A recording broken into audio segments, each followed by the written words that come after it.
Baik, kita akan menjelaskan mengenai laporan keuangan pribadi dan ekonomi digital. Pertama itu laporan keuangan pribadi. Dalam kehidupan sehari-hari kita selalu melakukan.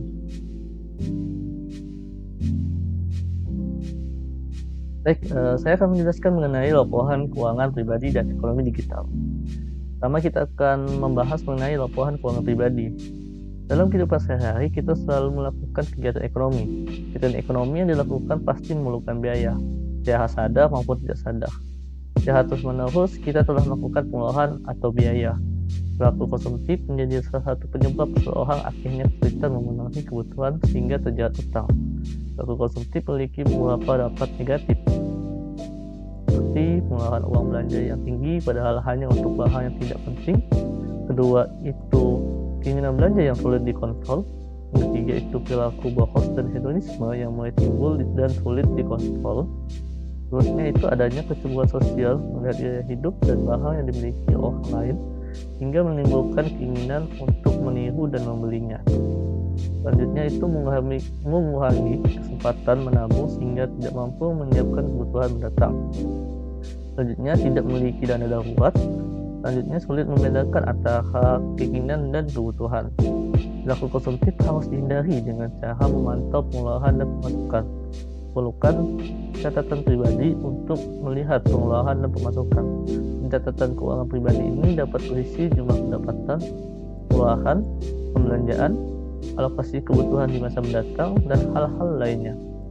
Laporan keuangan merupakan sebuah catatan penting agar dapat menganalisis pengeluaran dengan cermat. Laporan keuangan pribadi adalah dokumen yang memuat garis besar keadaan keuangan perorangan pada satu periode tertentu. Pada umumnya, dokumen tersebut berisi informasi umum tentang individu yang berkaitan beserta rincian dan jumlah aset dan tanggungannya. Ada cara menyusun laporan keuangan yang direkomendasikan oleh OJK. Pertama, itu kenali kondisi keuangan pribadi atau keluarga. Terusnya itu menyusun catatan penghasilan dan pengeluaran.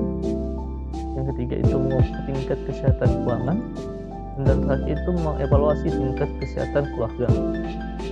Selanjutnya itu kita akan membahas mengenai ekonomi digital. Ekonomi digital adalah konsep pelaksanaan kegiatan ekonomi dengan teknologi digital sebagai kunci utama dalam proses produktif, distribusi, hingga konsumsi. Dalam penerapannya, ekonomi digital adalah kumpulan dari berbagai aktivitas ekonomi yang dilakukan secara digital.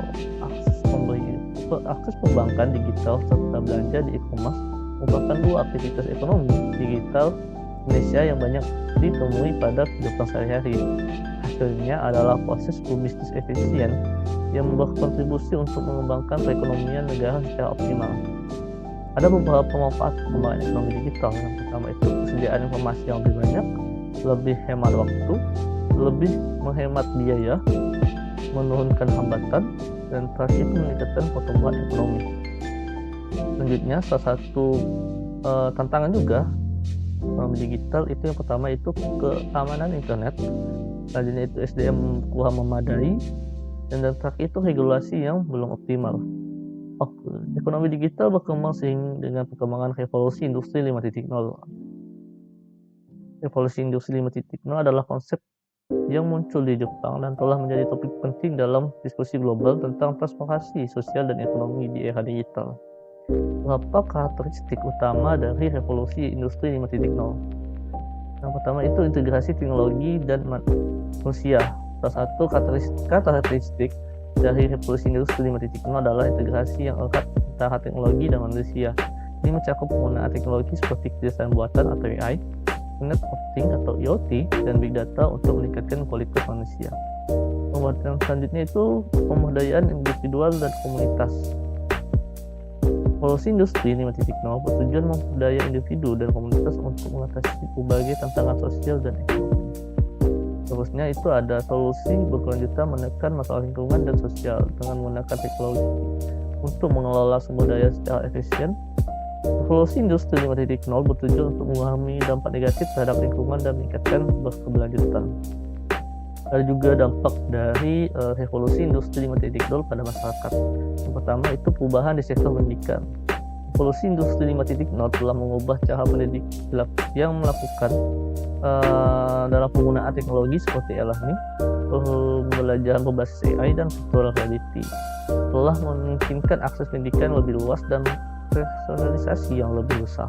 Selanjutnya itu transformasi ekonomi. Dalam era revolusi industri 5.0, ekonomi berfokus pada inovasi dan nilai tambah. Pengembangan teknologi harus dan bisnis yang berpusat pada data menjadi lebih penting yang mengarah pada pertumbuhan ekonomi yang berkelanjutan. Selanjutnya yang terakhir, peningkatan kualitas hidup. Dalam revolusi industri 5.0, kehidupan meningkat melalui berbagai cara, termasuk akses yang lebih baik ke layanan kesehatan, pengolahan transportasi yang lebih efisien, dan perbaikan dalam lingkungan hidup.